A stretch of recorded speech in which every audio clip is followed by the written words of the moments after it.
இப்பெல்லாம் அவையில் ரகளை செய்யும் எதிர்க்கட்சி உறுப்பினர்களை வெளியேற்ற வேண்டும் என்றால் தாங்கள் மெத்த சிரமப்பட்டு காவலர்களை அழைத்து அவர்களும் மெத்த சிரமப்பட்டு இவர்களை வெளியே தூக்கி கொண்டு இழுத்துக்கொண்டு செல்வார்கள்.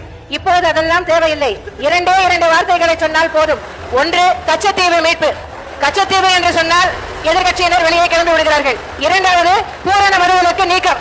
இதை சொன்னாலும் வெளியே கிளம்பி விடுகிறார்கள். சட்டம் ஒழுங்கு பிரச்சனை பற்றி பேசுகிறவர்களுக்கு அண்ணா பல்கலைக்கழகம் நினைவுக்கு வரவில்லையா? அண்ணா நகரில் பெத்த பிள்ளைக்கு கொடுமை நடந்ததற்கு கம்ப்ளைண்ட் கொடுக்க வந்த அப்பா அம்மா மீதை அடித்து துன்புறுத்தியது நினைவுக்கு வரவில்லையா? யார் அந்த மேலிடம் என்று கேட்பவர்களுக்கு யார் அந்த சார் என்பது நினைவுக்கு வரவில்லையா என்பதை உங்கள் மூலமாக நான் கேட்டுக்கொள்கிறேன். இடையில் ஆங்கிலத்தில் ஒரு விஷயம் சொன்னார், to remain silent. I want to quote Walter. I may not agree with what you are saying, but I am ready to give my life to defend your right to say it. எதிர்க்கட்சிகளினுடைய கருத்துக்களையும் அரவணைக்கக்கூடிய மாமனிதர் இந்த மன்றத்தில் முதல்வராக உட்கார்ந்து கொண்டிருக்கிறார். ஆக்கப்பூர்வமான விமர்சனங்களை சொல்வீர்கள் என்று பார்த்தால் திரும்ப அரசு விமர்சனங்களை மட்டுமே சொல்லிக் கொண்டிருக்கிறீர்கள். இந்த சோஃபா கதையை எண்ணிக்கை விடப் போகிறார்கள். எங்கள் தலைவர் சினிமாவை விட்டாலும் அவர்கள் அட்லி என்கிறார்கள், புஷ்பா என்கிறார்கள், ஜுராசிக் பார்க் என்பார்கள் போல இருக்கிறது. நான் ஒன்று சொல்லிக் கொள்கிறேன், அந்த சோஃபா அவர்கள் வாங்கியது, அவர்களுடைய வசதி கருத்து வாங்கியது. மதிப்பிற்குரிய அண்ணன்களை நீங்கள் சிறுமைப்படுத்தக் கூடாது. ஆனால் ஒன்று உறுதி, எந்த காரணம் கொண்டும் பார்க்க வருகிற கூட்டணி தலைவர்களுக்கு மட்டும் பிளாஸ்டிக் சேர் போட்டதை போல சிறுமைப்படுத்தக்கூடிய கட்சி தமிழக வெற்றி கழகம் இல்லை என்பதை இந்த நேரத்தில் நான் தெரிவித்துக் கொள்கிறேன். சிங்க பெண்களை குறித்து அன்றே விரிவாக தெளிவாக அழகாக நான் கூறிவிட்டேன்.